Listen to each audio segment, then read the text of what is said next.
The Quran is the holy book for Muslims, and throughout the Islamic world, the book is held in high regard, not just due to the origin of the Quran in Islamic theology, but also for some surprising things that are mentioned in the Quran. Welcome back, guys, to FTD Facts. My name is Leroy Kenton, and let's just jump into this. I have 10 surprising things mentioned in the Quran. So we're starting at number 10. Let's look at the origin of life. Now, water is essential for all living things. And we all know that water is a basic need for life, but in the Quran, there's a very surprising claim in it. We made every living thing from water. Will they not believe? And that's found in the Quran, Surah 21, verses 30. So this verse, we see that water is pointed out as the origin of life. All living things are made up of cells, and we now know that cells are mostly made up of water. For example, 80% of cytoplasm, which are the basic cell materials of a standard animal cell, is described as water in biology textbooks. Now, the fact that living things consist mostly of water was discovered only after the invention of the microscope.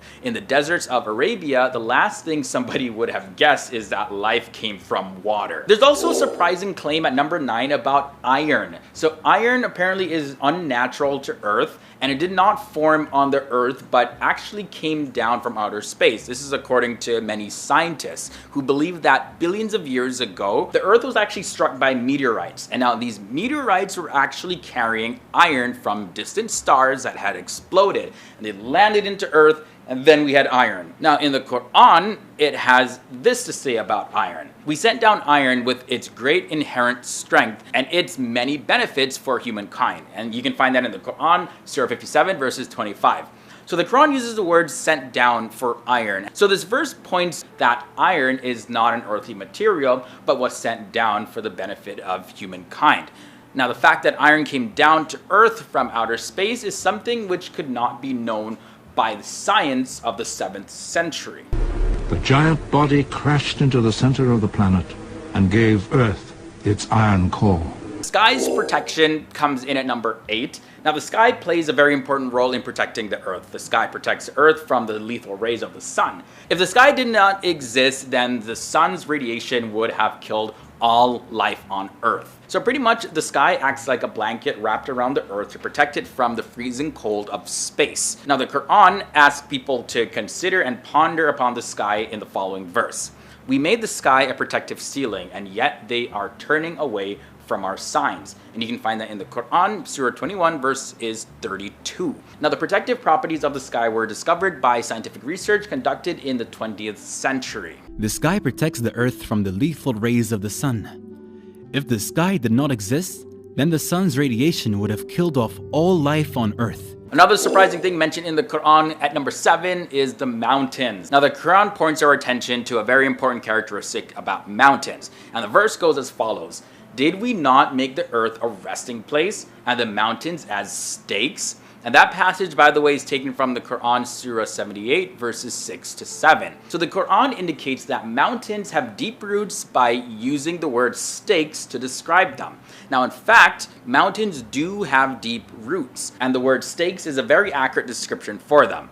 Now, there's a book entitled Earth by geophysicist Frank Press, and he explains that mountains are like stakes and are buried deep under the surface of the Earth. Mount Everest, the height of which is approximately 9 kilometers above the ground, has a root deeper than 125 kilometers. Now the fact that mountains have deep stake-like roots was not known until after the development of the theory of plate tectonics in the beginning of the 20th century. Number 6 brings us the expansion of the universe. Now, at a time when science and astronomy was still primitive, the expansion of the universe was described actually in the Quran. And in the Quran, Surah 51, verse 47, it says, "And it is we who have built the universe with our creative power and keep expanding it."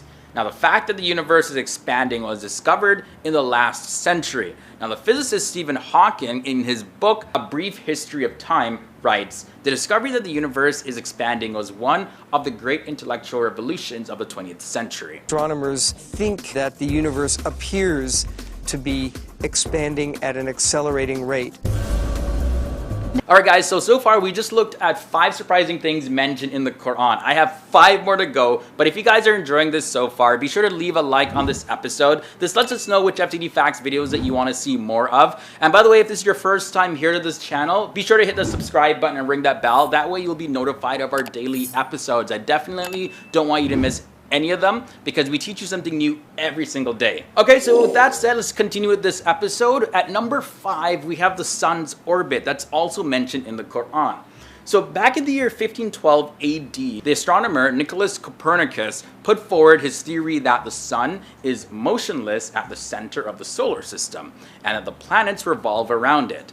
Now, the belief that the sun is stationary was widespread amongst astronomers until the 20th century. It is now a well-established scientific fact that the sun is actually not stationary, but it's moving in an orbit around the center of our Milky Way galaxy. Now, the Quran actually mentions the orbit of the sun, and it goes as follows. It is he who created night and day, the sun and the moon, each floating in its orbit. And you can find that in Surah 21, verses 33. It was Galileo Galilei who in 1612 observed sunspots moving across the sun's disk over time, therefore confirming the sun's rotation. We have at number 4 an interesting mention of embryology. So check this out. This passage goes as follows. We created man from an extract of clay. Then we made him as a drop into a place of settlement, firmly fixed. Then we made the drop into an alaka. And that word, by the way, means leech, suspended thing, and blood clot. And then the passage continues as follows. Then we made the alaka into mudga, which is a chewed substance. And that is found in the Quran, Surah 23, verses 12 to 24. Now, Professor Emeritus Keith L. Moore, he's one of the world's most prominent scientists in the field of anatomy and embryology. He said this: "It's clear to me that these statements must have come to Muhammad from God, because almost all of this knowledge was not discovered until many centuries later." At number 3, we have the seas and oceans. Modern science has discovered that in the places where two different seas meet, there's actually a barrier between them. I found this really, really fascinating. Now, this barrier divides two seas so that each sea has its own temperature, salinity, as well as its density. And there's a pretty surprising passage in the Quran that goes as follows. He has set free the two seas meeting together. There is a barrier between them. They do not transgress. And that's in Surah 55, verses 19 to 20. Moving on now to number 2. We got 2 surprising things left to talk about. But number 2, we have skin pain receptors. For a long time, it was thought that the sense of feeling and pain was actually dependent on the brain. However, it's been discovered that there are pain receptors present in the skin. Without these pain receptors, a person would not even be able to feel pain anyways. Now, in the Quran, it says, "We shall send those who reject our revelations to the hellfire. When their skins have been burnt away, we shall replace them with new ones that they may continue to feel the pain. God is almighty, all-wise." And that's in Surah 4, verses 56. Now, in this episode, we've come to number 1, and we're going to be talking about lying and the frontal lobe. Now, there's actually a book titled Essentials of Anatomy and Physiology, which includes the results of research on the functions of this area, and it states, "The motivation and the foresight to plan and initiate movements occur in the anterior portion of the frontal lobes, the prefrontal area. The part of the brain that is responsible for movement is said to be seized if the man does not stop. Secondly, numerous studies have shown that the same region, the frontal lobe, is responsible for the lying function of the brain." There was, by the way, a very cruel and oppressive tribal leader known as Abu Jahl, who lived during the time of the Prophet Muhammad, and in the verses of the Quran, they read as follows. "No, indeed, if he does not stop, we will seize him by his forehead, his lying, sinful forehead." And you can find that in the Quran 96, verses 15 to 16. So as you can see there, Muslims point out that the Quran does not call this person a liar, but calls his forehead, the frontal part of the brain, lying and sinful, and warns him to stop.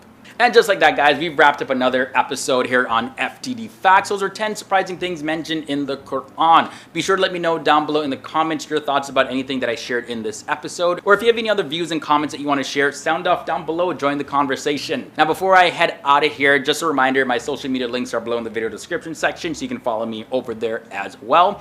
And I'm going to also leave you with a recommended episode. It's going to be at the end screen, so when I get out of here, you'll see it pop up. Until next time, guys, stay awesome, stay educated, and I'll see you soon.